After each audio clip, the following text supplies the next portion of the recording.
bir dəfə xətrinə dəymişəm sən. Düz bir ildir barışmırsan vəfasız.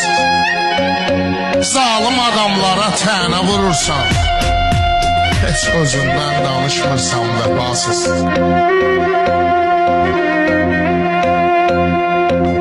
İstəsən gələrsən hərdən yanıma. İstəsən gələrsən hərdən yanıma. Özün gəlib görüşmürsən vəfasız. Mən hər şeyi dəyişməyə hazıram. Sən fikrini dəyişmirsən vəfasız. Şansı